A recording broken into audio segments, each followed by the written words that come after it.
Նախորդ շաբաթվա ընթացքում կատարված աշխատանքների արդյունքները տրված հանձնարարականների կատարման ընթացքով առաջին զեկուցողն աշխատակազմի ղեկավար Նարեկ Սարգսյանը ներկայացրեց Հայաստան համահայկական հիմնադրամի կողմից կազմակերպված դրամահավաք մարաթոնին ընդառաջ մարզում անցկացված դրամահավաքի ընթացքում ընդհանուր առմամբ հավաքագրված ցուցանիշը 13 միլիոն 116 հազար դրամ, լրացին հանգանակել է 400 հազարով ավելի քան 2015-ին։ Արթուր Նալբանդյանն անդրադարձավ համայնքներում եւ դպրոցներում անցկացվելի կամանորյա միջոցառումներին հանձնարարելով տոնական ծրագրերում նորություններ ու թարմություններ մտցնել, որպեսզի տոնական միջոցառումներն անցնեն առավել բովանդակալից։ Մարզի ղեկավարը խոսեց նաեւ 2017 թվականից մարզի ինֆորմատիկայի ուսուցիչների համար Վանաձորի տեխնոլոգիական կենտրոնում կազմակերպվելիք վերապատրաստման դասընթացներից։ Դուք վերապատրաստումը կազմակերպում եք մարզի կտրվածքով եւ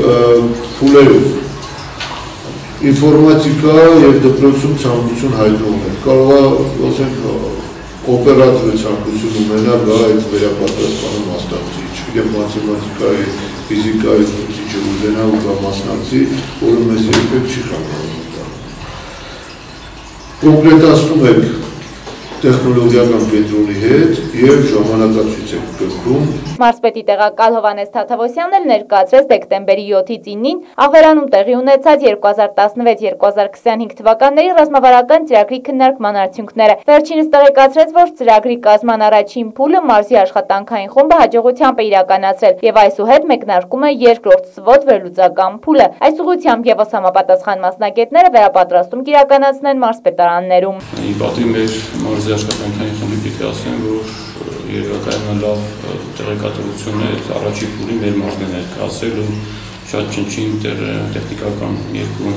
խնդիր ունեինք, որ տեխնիկական բնույթի օրը ուղղեցինք։ Մարզպետանի ֆինանսական եւ սոցիալ-տնտեսական զարգացման վարչության պետ Հրայր Պապոյանը եկամուտների հավաքագրման ցուցանիշները ներկայացնելով նշեց, որ դեկտեմբերի 9-ի դրությամբ մարզը պլանային ցուցանիշներից ընդհանուր առմամբ յետ է ավելի քան 191 միլիոն դրամով։ Ամսի 9-ի դրությամբ սեփական եկամուտների սերվական ցուցանիշներին ապահովել 10 համայնք, իսկ փողի հարկի գծով ընդհանրապես չեն ունեցել 40 համայնքներ։ Արչուտ, Զորագետավան, Ազնվաձոր, Անտառաշեն, Հարաբեր, Սարալանջ, Այգեհատ, Ճիլիզա, Ուռուտ եւ Հովնանաձոր համայնքներ։ Մարզպետը փոխմարզպետներին համապատասխան վարչությունների պետերին հանձնարարեց մինչև տարեվերջ հետևողական աշխատանք տանել իրավիճակը շտկելու նպատակով քննարկվեցին մի շարք այլ հարցեր, տրվեցին հանձնարարականներ։ Անետ Կապետյան, Համլետ Պապանյան, Մոլորակ։